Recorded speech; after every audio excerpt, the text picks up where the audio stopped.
word, you may think of tiny organisms that can live almost anywhere on the planet who spread disease. But not all are like that. Some bacteria can be helpful and not harmful to flora and fauna.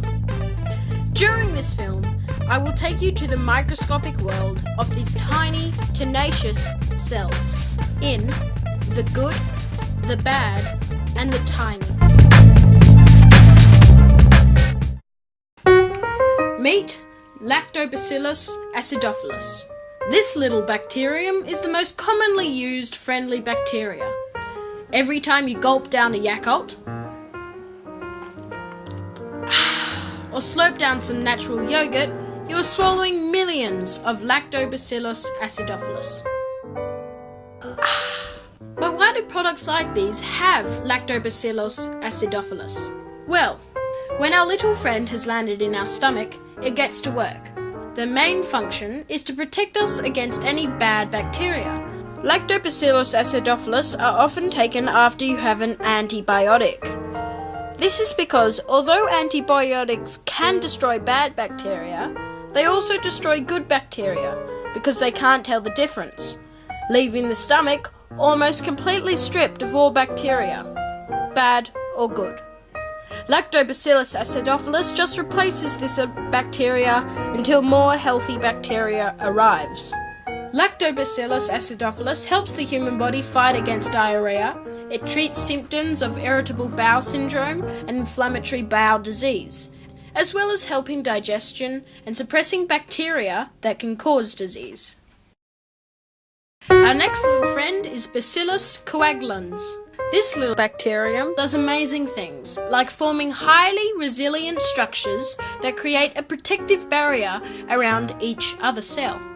Bacillus coagulans also supports the growth of healthy intestinal flora, and having a good flora balance in the intestines and digestive tract helps ensure long-term wellness, a healthy immune system, and digestion. Bacillus coagulans has been known to be fed to livestock like pigs and cattle to improve their health. Our last helpful bacteria is Bifidobacterium animalis.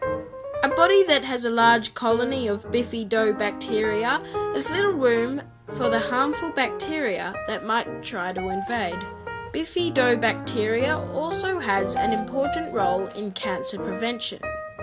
Some types of harmful bacteria can change nitrates into nitrites, a cancer-causing substance. So, when Bifidobacterium animalis takes up all the room and food in a body, leaving only little to other bacterium, the bad bacteria just passes through one's body.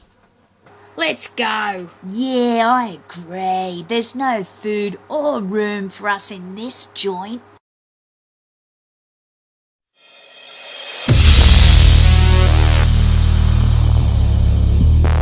Now, let's move to the dark side.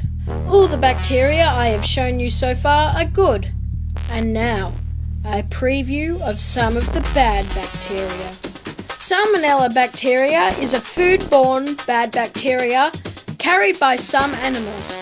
The most common types of salmonella is called non-typhoidal salmonella. It is carried by chickens, cows, and reptiles such as turtles and lizards. It's transferred like this. Imagine you come home with a nice big box of KFC chicken and sit down to watch a movie. You open your chicken box and take out a piece of chicken and take a bite.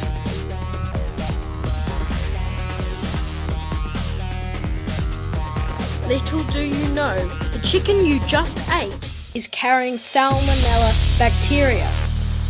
Now that the salmonella bacteria is in your body, you'll start to get symptoms of nausea, vomiting, abdominal cramps, diarrhea, sometimes bloody, fever and headache.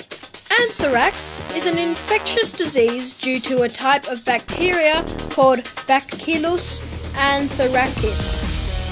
Anthrax commonly affects hoofed animals. Humans who come into contact with infected animals can get sick from anthrax too. In the past, people who were most at risk of anthrax were farm workers, veterinarians, and tannery and wool workers. There are three main routes of anthrax infection. Anthrax occurs when anthrax spores touch a cut or scrape on the skin. Anthrax develops when anthrax spores enters the lungs through the respiratory tract. Anthrax occurs when someone eats anthrax-tainted meat. Anthrax may be used as a biological weapon for bioterrorism. In 2001, anthrax sent through the US Postal Service infected 22 people. 7 survivors had confirmed contagious anthrax disease.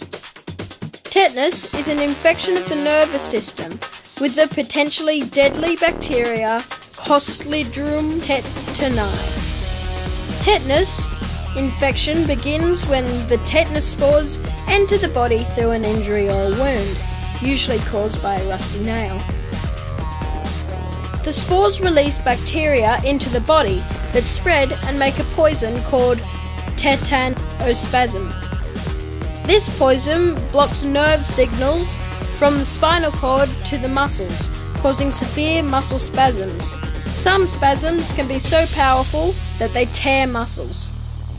The time between infection and first sign of symptoms is normally 7 to 21 days. Most cases of tetanus occur in those who have not been properly vaccinated against this disease. I hope you enjoyed The Good, the Bad and the Tiny by Miles Gibson.